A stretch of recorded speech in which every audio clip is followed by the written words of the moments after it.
Perbaikan radikan dengan kemudahan berusaha belum cukup membuat Indonesia ini bersaing bahkan untuk level ASEAN saja. Masih kalah kayaknya dari Vietnam dan juga Thailand soal perizinan awal usaha dan juga izin konstruksi. Lalu apa saja sesungguhnya ada 10 PR besar dari pengusaha untuk Capres 2024.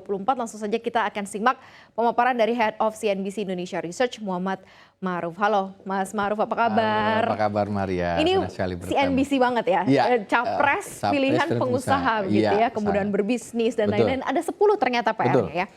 Apa aja yang kita belajar ini sekarang? Iya benar, karena memang ini isu yang menarik ya, karena semua orang pingin Capres versinya masing-masing. Karena semua orang berharap besar terhadap presiden yang akan mendatang. Nanti kita akan lihat langsung saja Maria, karena memang ini sangat banyak. Jadi nanti kita akan elaborasi lebih dalam ke dengan narasumber. Tapi saya mulai mungkin dengan ini sebenarnya peringkat kemudahan berbisnis. Ini sudah saya olah, jadi tidak pakai standar jadi saya cuma berdasarkan skor, saya urutkan saja gitu kan. Jadi standar internasional saya urutkan, saya sempitkan menjadi di level ASEAN saja. ASEAN saja kalau ini ya. Sebenarnya kalau di Indonesia, sebenarnya Indonesia itu sudah cukup bagus dengan Pak Jokowi. Kita level doing business-nya itu di level 73, udah 3 tahun. Cuman memang 73 stuck ya? Stuck ya, karena memang indeks ini juga berhenti, Bank Dunia sudah tidak mengeluarkan lagi. Cuman kita bisa anggap datanya, tapi kita bisa lihat di sini bahwa upaya keras Pak Jokowi tadi kemarin sudah menyebutkan langkah-langkah radikal pemotongan deregulasi gitu. Jadi pemotongan aturan-aturan itu cukup signifikan. Cuman ketika kita compare dengan negara tetangga sebenarnya, kita tidak usah jauh-jauh dunia, kita masih di level nomor berapa ini? 1, 2, 3, 4, 5, 6. Nomor 6. Artinya untuk ini peringkat berarti ya? Iya, ini peringkat. Jadi kalau kita ratingkan gitu kan, itu kita posisi nomor 6 di ASEAN. Padahal kita adalah mesin utama pertumbuhan ekonomi di ASEAN gitu. Bahkan kalau gampangnya total penduduk Indonesia itu hampir sama dengan kalau semua anggota ASEAN itu di minus Indonesia disatukan. Jadi ini PR ke depan. Kemudian kita lanjut yang ini ke slide selanjutnya. Kita slide selanjutnya ya. Ini adalah faktor yang untuk pengusaha ini kunci. Pengusaha itu kalau mau berbisnis kan nyari cuan. Betul. Ya kan, butuh modal berapa, nanti hasilnya baliknya berapa. Harus cuan. Iya, baliknya berapa. Nah, salah satu indikator internasional untuk melihat sebenarnya secuan apakah sebuah negara atau menguntungkan seefisien apakah sebuah negara, itu kita bisa pakai dengan total factor productivity TFT atau compare-nya juga negara ASEAN. Nah, ini juga kita compare negara ASEAN yang ada datanya. Saya juga masukkan India di sini. Kalau kita lihat sebenarnya kita sudah cukup bagus progresnya dari tahun 2014 kita di atas ya kan. Cuman setelah di sini kita disalip oleh Thailand dan India yang bahkan tahun 2014 di bawah. Artinya ada dan kita cukup melandai ya. Kita di sini kita lihat kita melandai, tidak ada progres seperti negara-negara yang lainnya. Ini loh ya, padahal jaraknya jauh sekali ya. Di 2016 kita performnya luar biasa. Performnya luar biasa, tapi di sini kita stuck. Ada apa? Dan cara membaca ini mudah. TFT itu adalah komponen input. Untuk modal ada 2, pekerja dan modal. Nah, pekerja itu menempati posisi yang cukup besar. Kalau hitungannya modal itu berarti 70% hitungannya dari tenaga kerja, biaya tenaga kerja, sisanya dari modal. Ya, nanti kita akan lanjutkan ke slide berikutnya. Kenapa kita turun? Kenapa kita turun dan bisa dikalahkan gitu oleh Thailand dan juga India di sana? Ini data yang tidak bisa menjelaskan kenapa kita kalah dengan mereka. Ya, kita lihat ini adalah produktivitas pekerja di ASEAN. Jadi jumlah atau hasil ekonomi bisa dihasilkan per pekerja. Per 1 jam. Per 1 jam. Kita lihat kita cuma satu orang. Ini cuma $11. $11,8. Thailand itu 15,17. Malaysia itu 24, 2 kali lipat dari Indonesia. Singapura kita nggak usah terlalu jauh ya. No comment ya. Kita ngomong Malaysia sama Thailand aja yang terdekat gitu. Jadi kita kalah jauh. Artinya apa? Kurang produktif. Kenapa kurang produktif? Nah, sebelum kenapa kurang produktif, nanti kita juga ini adalah merefleksikan beban dari pengusaha gitu. Jadi mereka rupanya mempekerjakan hasilnya itu cuma segini. Ini karena kebanyakan libur juga atau di satu negara salah satunya kebanyakan libur jadi isu nasional. Jadi ini hasil ekonomi Indonesia dibagi dengan jumlah pekerja yang ada. Nah, kita lanjutkan. Kita ke slide selanjutnya. Ke slide selanjutnya. Dengan hasil yang tadi kita lihat berapa biaya yang harus dikeluarkan pengusaha untuk membayar mereka. Kita lihat kita ada di posisi di atas Thailand dan Malaysia. Jadi gajinya orang Indonesia itu rata-rata 4,6 juta atau dolar, 307 dolar.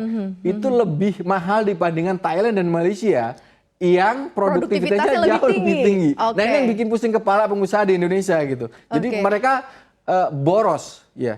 Jadi makanya kenapa tadi menjelaskan indeks TFT kita itu kalah bersaing dengan mereka. Kenapa? Karena komponen biayanya itu terlalu tinggi. Jadi kurang bersaing gitu. Nah, kita akan membedah karena ini menjadi PR yang cukup signifikan ya untuk PR Capres ke depan. Kenapa? Produktivitas kita rendah. Kenapa kita produktivitas pekerja rendah tapi upahnya juga mahal. Nah, ini kita akan bedah. Kita ke slide selanjutnya. Oke, next slide. Nah, salah satunya ini jadi ini menjelaskan sebenarnya seberapa berkualitas sumber daya manusia.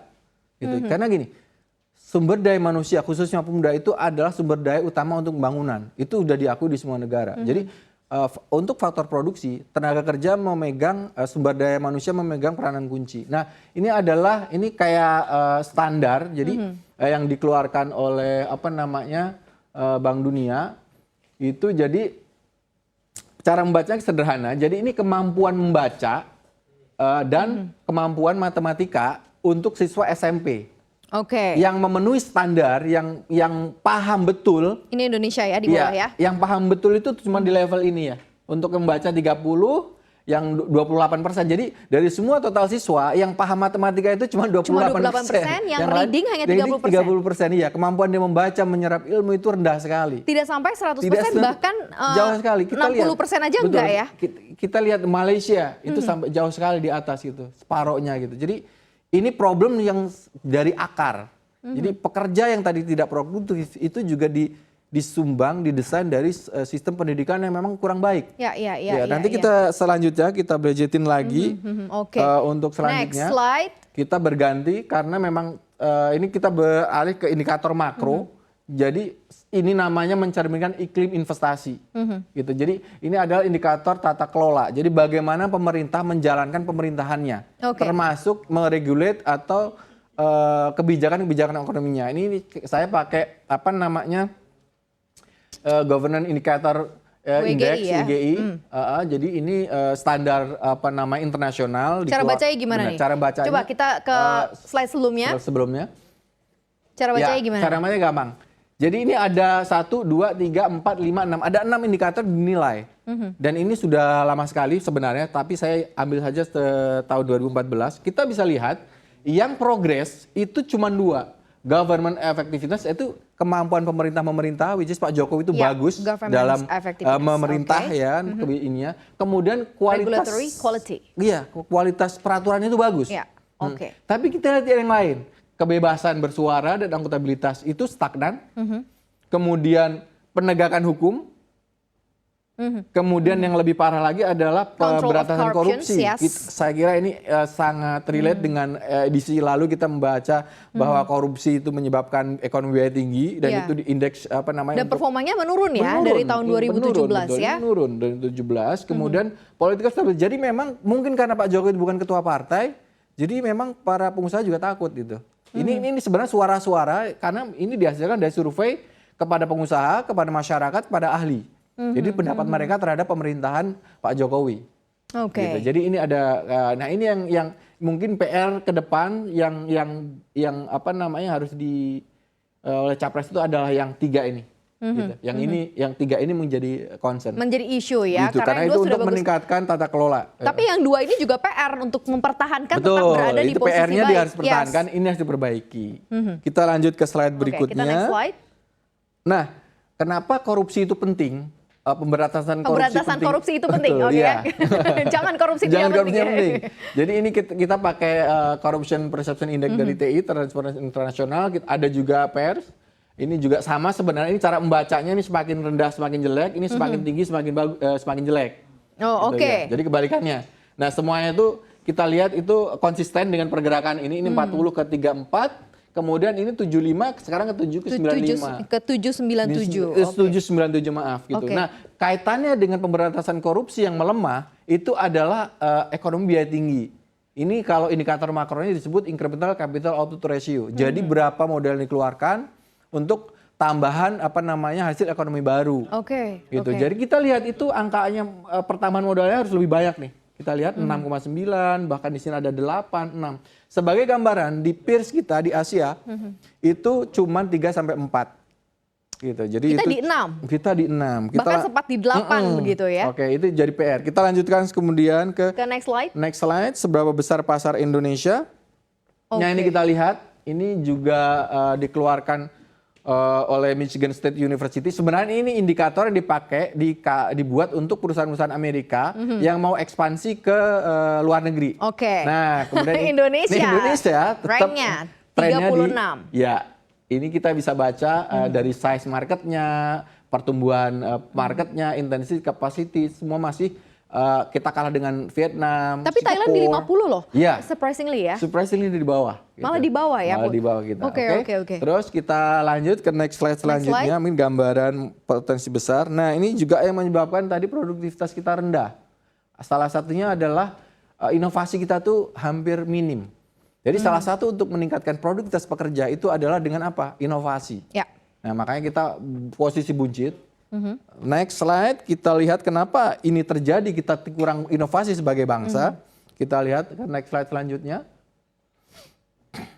Ya, ini yang menjelaskan kenapa. Karena politik anggaran atau kepedulian pemerintah, tujuan swasta terhadap belanja untuk membiayai riset itu sangat rendah. Kita cuma 0,28 terhadap PDB. Kita lihat kita cuma sama dengan Brunei dan Kamboja. Kita kalah bahkan dengan Filipina, Vietnam, Malaysia, Thailand, apalagi Singapura. Level dunia itu 1,9. Idealnya kita itu 1% dari PDB. Jauh banget. Jauh banget. Oke. Kita lanjut. Next slide. Kita agak nyerempet ke sektor pembiayaan. Nah, ini kita juga susah. Ini menggambarkan pengusaha di Indonesia masih susah mendapatkan pembiayaan. Kenapa? Karena rasio pembiayaan perbankan atau sistem keuangan terhadap sektor real itu baru 37% terhadap PDB. Kita lihat di Filipina udah 49, Malaysia 129. Gitu. Artinya apa? Ini kalau kita sebenarnya tarik ke sini itu akan berdampak besar terhadap dunia usaha kita lebih lebih mudah. Kenapa? Karena ini nanti juga akan menjelaskan kenapa yang terjadi berikutnya itu menjadi beban pengusaha. Next slide. Oke, kita next slide. Next slide. Jadi ini kapasitas sektor pembiayaan. Nah, ini menjelaskan karena pendanaan dana model likuiditasnya sedikit, perbankan menaikkan suku bunganya. Suku bunga di Indonesia itu sangat tinggi, 8,9%. Ini lending rate perbankan. Hanya kalah dengan India. Kita skala kompetitif dengan negara-negara sekitarnya. Ya, ini jadi PR tetangga pengusaha. Malaysia gitu ya. Ini data-datanya.